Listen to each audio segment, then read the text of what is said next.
My name's Julie. Life threw me a curveball when I was just 9. Dad had been sick for a while, but I didn't really get what was happening until he was gone for good. One day he was there, the next day just an empty space at the dinner table. Mom didn't take long to fill that space. Within a few months, she brought home Frank. I guess loneliness hits hard and fast. Frank moved in like he owned the place, and it was clear he wasn't keen on having me around. Julie, this is Frank. Frank, this is my daughter, Julie. Mom introduced us the day he moved in. His look was cold, like he'd rather be anywhere else, but here looking at me. Hi, I managed, a bit shy, but trying to be polite. Frank just nodded, didn't even smile. He turned to Mom. Sarah, can we talk about the living arrangements? I remember feeling a chill as they walked away, his hand on her shoulder. It wasn't long before I started feeling like an outsider. Frank had rules for everything, and he was always on my case. Don't leave your stuff in the living room, eat faster, or too much noise. It was relentless. Mom did nothing. She just nodded along with whatever Frank said, her eyes empty, or maybe just tired. One evening, things boiled over at dinner. I had accidentally knocked over a glass of water, and it spilled towards Frank. Clumsy kid, can't you do anything right? Frank snapped, jumping up as the water splashed his pants. Sorry, Frank. It was just an accident, I stammered, feeling my face heat up. Sorry doesn't clean up messes, Julie. Be more careful, he scolded, his voice raised more than necessary. Mom just sat there, dabbing her mouth with a napkin, silent. I looked at her, hoping she'd say something, anything in my defense. But nothing came. After dinner, I heard them arguing in their room. Frank's voice was loud and harsh. Sarah, that kid of yours needs to shape up. I'm not gonna live in chaos just because you're used to it. Mom's reply was soft, but I caught bits of it. Frank, please. She's just a child. She's still adjusting. Adjusting?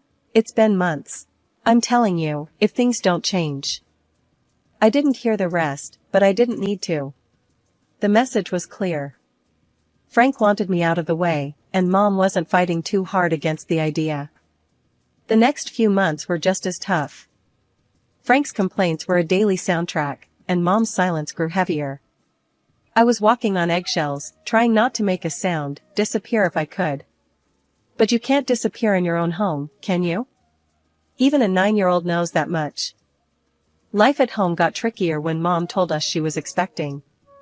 Frank already had his hands full just tolerating me, and the news didn't exactly make him jump for joy. He was silent for a long minute before he spoke, and when he did, his words were clipped and cold. Well, that's just great, Sarah. Just what we needed, he said, his tone dripping with something that sounded a lot like sarcasm. Mom just smiled, a bit too weakly. It's a blessing, Frank. You'll see. A fresh start for us. I remember feeling a mix of excitement and dread. A little brother or sister seemed like a dream, someone new to connect with, but with Frank's mood swings, I wasn't so sure. Months flew by, and the baby finally arrived. It was a girl, and they named her Anna. I was thrilled. She was tiny, and when I first saw her, all wrapped up in her pink blanket, my heart melted. I thought having Anna around might make things better, even make Frank soften up a bit. Holding Anna felt magical. She was so small, her tiny fingers grasping at nothing. Hey there, Anna. I'm your big sister, Julie. I'm gonna take good care of you, I whispered, promising silently to be there for her, no matter what. But the magic didn't last. Bringing Anna home changed the dynamics again. Frank was fussier than ever, especially about money. One night, about a week after Anna came home, I overheard him talking to Mom in the kitchen. His voice was harsh, louder than it needed to be. More expenses, Sarah. Diapers, formula, God knows what else. And what about Julie? She's not even mine, and I'm footing the bill for her too? Mom's voice was a quiet murmur. Frank, please, she's just a child. We can manage. Things will settle down. It's not just about managing, Sarah. It's about priorities. We need to think about our family now. Our real family. I knew what that meant. I wasn't real family. The sting of those words hit me hard. I slid down the wall, by my door, hugging my knees, trying not to cry. The final straw came when Frank sat us down in the living room one evening, his face serious, his eyes avoiding mine. Sarah, we need to think about the future. Julie's getting older, and expenses are piling up. Maybe it's time she went to live with her Aunt Claire. I felt like I'd been punched in the gut. Sent away? Just like that? Mom finally spoke, looking at me, her eyes sad. Julie, honey, it might not be so bad. Aunt Claire has a nice house, and you'll be well taken care of. But Mom, I don't want to go. I want to stay here with you and Anna. The room went silent. Frank's next words were cold and final. It's decided then. I'll call Claire in the morning. Moving in with Aunt Claire was like stepping into a different world. Her house was big, clean, and always silent. Too silent for comfort. The first day I arrived, she laid down her laws like we were setting terms for a peace treaty after a long war. You'll follow my rules under my roof, Julie. No nonsense, no mess, no backtalk, she declared as she led me through the hall to what would be my room. The room was plain, with bare walls and a single bed against the corner. It felt nothing like home. I nodded, too tired and too upset to argue. Homework right after school, chores before dinner, and lights out by 9. I won't tolerate any laziness or sloppiness, you hear? Aunt Claire continued, her voice firm. Yes, Aunt Claire, I responded, my voice a whisper. Speak up when you're spoken to. Let's have no mumbling here, she snapped. I quickly corrected my tone. Yes, Aunt Claire, I understand. The days that followed blended into each other, each as strict and unforgiving as the last. Aunt Claire was tough, tougher than anyone I'd ever known. She had a way of making simple conversations feel like interrogations. Homework was a battlefield too. If I got a B instead of an A, Aunt Claire had words that stung sharper than any I'd heard before. You can do better than this. Your laziness won't fly here, she'd scold, even though I'd spent hours poring over books. The worst was how she reminded me of my mom's decision to send me away. If I dared to talk back or ask for less criticism, she'd retort sharply, no wonder your mom sent you here. You need discipline you obviously weren't getting. Those words hurt. They always did. They made me feel unwanted, unloved, like I was just another problem Mom had to solve by shipping me off. Days turned into weeks, and weeks into months. I learned to keep my head down, do as told, and speak only when necessary. Aunt Claire had no patience for tears or complaints, and I had no energy left to fight. It's for your own good, she'd often say after a particularly harsh scolding, as if the sting of her words was supposed to mold me into someone better. I wasn't sure who that better person was supposed to be. All I knew was I was getting really good at being alone, at being quiet, at not being a problem. Because in Aunt Claire's house, not being a problem was the best thing you could be. Living with Aunt Claire was suffocating, and I found myself missing my mom more each day, even though I knew she had let me go without much of a fight. One afternoon, the longing got too much. Aunt Claire was out, probably at her bridge club, and I knew I had a couple of hours at least. Her phone was always left on the kitchen counter, charging next to the fruit bowl. It seemed like my only link back to my old life. I hesitated for a minute before I picked it up. Dialing my mom's number was muscle memory. I hadn't forgotten it, maybe I never would. My heart was racing as I heard the phone ring. Once, twice, then her voice. Hello? Mom?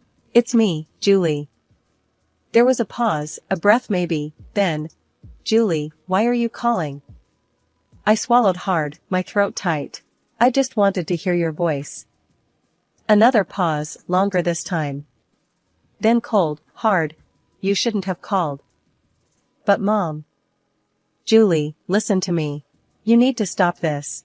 I can't have you calling me. But why? I miss you, Mom. I miss home. When can I come back? Her voice was flat, emotionless as if she was discussing the weather. You can't.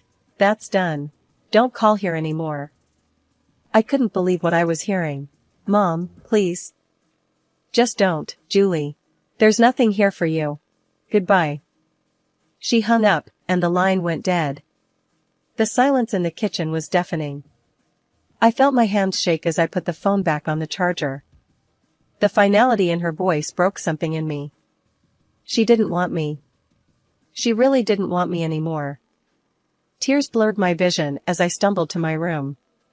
I closed the door softly, not wanting to make any noise that might hint at my rebellion. I sat on the floor, my back against my bed, and let myself cry. The room felt smaller than ever, a box that was slowly closing in on me. About an hour later, I heard the front door open and close. Aunt Claire's voice called out, "Julie? You better have finished your chores." "Yes, Aunt Claire," I called back, wiping my eyes quickly with the back of my hand. I didn't want her to see any signs of weakness. Weakness was not tolerated here. I went to the kitchen to help with dinner as if nothing had happened, but inside, I was different. I felt emptier, more alone. Mom's voice, those final words, played over and over in my head. That night, Aunt Claire discovered the call log on her phone. Her face twisted into a scowl as she stormed into my room, her voice a harsh whisper that cut through the quiet. "So, you took my phone to call your mother? Thought you'd go behind my back?" I froze, the blood draining from my face. I just wanted to hear her voice. Aunt Claire laughed, a harsh, grating sound. "And what did that get you, huh? She doesn't want you, Julie. Even you can't deny it now."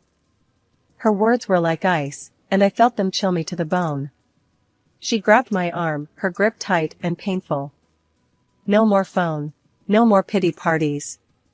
You're here because she doesn't want you. Remember that." The punishment was severe. More chores, stricter rules, and the cold shoulder from Aunt Claire, who made sure every day thereafter that I felt just how unwanted I was. Aunt Claire's house had become a prison, each day dragging, heavier than the last. It was clear I was nothing but a burden to her, a nuisance she tolerated only because she had to.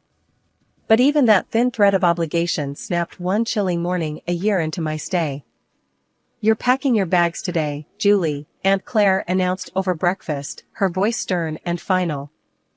I stared at her, spoon halfway to my mouth. "What? Why?" "Your mother stopped sending money." "No money, no reason to keep you here," she replied bluntly, sipping her coffee as if we were discussing something as trivial as the weather. I felt a cold dread settle in my stomach. "So, what happens to me now?" She shrugged, a cold, dismissive gesture. "Not my problem. You can go live with your grandmother. If she won't take you, then it's the orphanage." The thought of going to an orphanage terrified me, but the mention of Grandma sparked a tiny flicker of hope. I hadn't seen her since I was little, barely remembered her, but surely she wouldn't turn me away.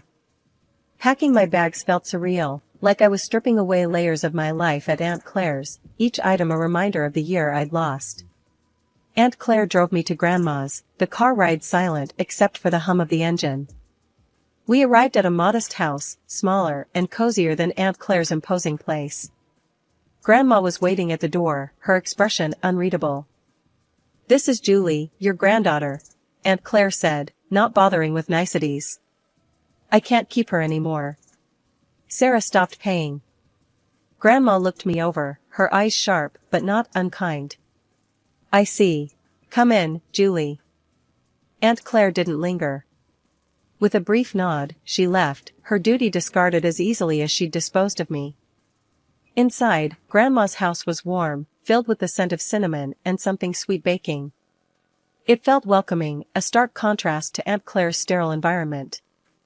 "You'll be staying in the guest room. I suppose we'll need to sort out some more permanent arrangements," Grandma said, leading me down the hall. The guest room was small, with a window overlooking the garden. It felt safe, a word I hadn't associated with a place in a long time. "Thank you, Grandma," I said, my voice low, still unsure of my welcome. She nodded. "We're family, Julie. You belong here more than anywhere else." Over the next few weeks, I adjusted to life with Grandma. It was different. She was strict, but there was a kindness to her rules, a gentleness in her reprimands. "You need to do your chores, Julie. Everyone contributes here," she would remind me, but her tone was patient, not harsh. "Yes, Grandma," I would respond, grateful for her fair approach. Living with Grandma, I began to heal. I found solace in the quiet routine of our days, the peaceful nights, and the steady rhythm of life that was so different from the chaos with Aunt Claire.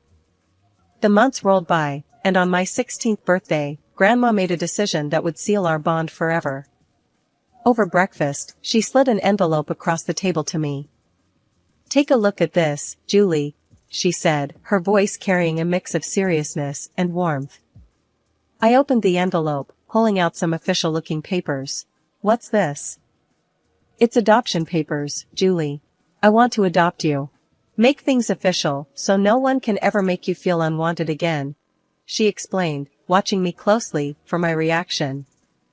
I felt a lump form in my throat. "Really, Grandma? You mean it?" "Yes, I do. You're not just staying here, Julie. You're my family, and it's time we made that clear to everyone else too." A few weeks later, it was done. We went to court, and I officially became Julie Bennett, with a new sense of belonging that I had longed for since Mom sent me away. With Grandma's support, I started looking towards the future. She encouraged me to focus on my studies, particularly science, which had always fascinated me. "You've got a sharp mind for it, Julie. You could go into medicine. How would you like that?" she suggested one day as we were going over some of my school projects. "I'd love that, Grandma. I want to help people," I replied, the idea taking root. "Then it's settled. We'll get you into a good college program. I'll support you every step of the way," she declared, her determination clear. True to her word, Grandma was there for me throughout my high school years. She tutored me in math and science, using her old-school methods that were strict but effective. "You need to understand the basics, Julie. Can't skip the foundation," she'd insist whenever I struggled with complex problems. I graduated with top marks, thanks to her unwavering support. Grandma then helped me navigate the daunting college applications process. When I got accepted into a medical college with a partial scholarship, she was as proud as if she'd received the acceptance herself. "We'll manage the finances. Don't you worry about that," Grandma said when I fretted over the costs. "You focus on your studies. Become the best doctor you can be." Medical school was tough, but fulfilling. I was drawn to oncology, the branch of medicine that dealt with cancer. It was hard, emotionally and intellectually, but it felt right, like I was exactly where I needed to be. I completed my degree, then my internship, and finally, my residency, each step a milestone that Grandma celebrated. "You're making a real difference, Julie. I'm so proud of you," she'd say, her eyes shining with pride. By the time I turned 32, I was fully established in my career as an oncologist. My life was busy but fulfilling, filled with long hours at the hospital and the satisfaction of knowing I was making a difference. Through it all, Grandma was my anchor, always there to listen and offer advice on tough days. But life, as it often does, threw another curveball my way. Grandma's health, which had been declining, took a turn for the worse. It was swift and unexpected, the kind of decline that leaves you scrambling to catch your breath. I remember coming home one evening, tired after a particularly tough day at the hospital. Grandma was sitting in her favorite armchair, looking out the window. Her voice was weaker when she called me over. "Julie, come sit with me for a bit," she said, patting the chair next to her. I sat down, taking her hand in mine. It felt fragile, like a dried leaf that might crumble under too much pressure. "I'm not going to beat around the bush," she started, her tone serious. "The doctors, they say it's not much time now. We need to talk about things, practical things." The lump in my throat grew, my eyes stung with tears. "Grandma, please." She squeezed my hand, her grip still strong. "No tears now, Julie. We've got things to sort out. You need to be ready." The next few weeks were a blur of doctor's visits, late nights, and legal paperwork. Grandma wanted to ensure everything was in order for me, that there would be no complications with her estate or her wishes. When the end came, it was peaceful. Grandma passed away in her sleep, at home, just as she'd wanted. The emptiness her passing left was palpable, a silence in the house that was too heavy to bear at times. Planning the funeral was hard. I went through her address book, calling relatives and friends. The responses were polite, some even warm, but it became clear that not many would make the effort to come. My heart ached, not just for the loss of Grandma, but for the loneliness of this farewell. The funeral day was quiet, the chapel more empty than not. I stood there, feeling oddly detached as the priest spoke about life, loss, and legacy. It didn't take long after the funeral when the past I thought I'd left behind came knocking at my door. My mother, stepfather, and their daughter, who was now 20 years old, showed up unexpectedly. My mother didn't waste any time. "Julie, you need to share the inheritance your grandmother left you," she demanded, her tone entitled. I stared at them, disbelief mixing with anger. "You left me, remember? 20 years ago, you decided I was too much of a burden." My mother's face twisted into a sneer. "Ungrateful girl. Now you're a rich doctor with an inheritance. You owe us." I laughed, the sound bitter. "Grandma adopted me. Legally, you're nothing to me now." The shock on her face was almost comical. My stepfather, ever the bully, leaned in. "You're going to regret this, Julie." As they left, I slammed the door behind them, the click of the lock sounding unusually satisfying. Standing there, my back against the door, I felt a mix of relief and renewed determination. A few days after their first visit, I was at work when I got a call from a neighbor. "Julie, it looks like your family's at your house again. They've been bringing in furniture, looks like they're moving in or something." When I pulled into the driveway, the sight of their car parked out front made my stomach churn. I walked in to find my mother, stepfather, and stepsister unpacking boxes in the living room, acting as if they owned the place. "What are you doing?" I demanded, trying to keep my voice steady. My mother turned around, feigning surprise. "Oh, Julie. We're just settling in. After all, this is family property." "No, it's not. This is my house, legally left to me by Grandma. You need to leave. Now." My stepfather stepped forward, a smirk on his face. "Make us. We're family, and we deserve a part of this house." I could feel the rage bubbling inside me. "You haven't been family for over 20 years. You can't just come here and claim what's mine." My stepsister, watching from the side, finally piped up. "Come on, Julie, don't be so heartless. We're just asking for what's fair." "Fair?" I laughed, the sound sharp and bitter. "What's fair about abandoning a child? What's fair about only showing up when you think there's money to be had?" They had no answers, just scowls and muttered curses. "I'm calling the police," I declared, pulling out my phone. My mother tried to stop me. "You'll regret this, Julie. I've regretted knowing you for years. This is nothing new," I shot back as I dialed 911. The police arrived quickly. I explained the situation, showing them the legal documents proving my ownership of the house and Grandma's will. The officers were firm. "You need to leave," one of them told my mother and stepfather.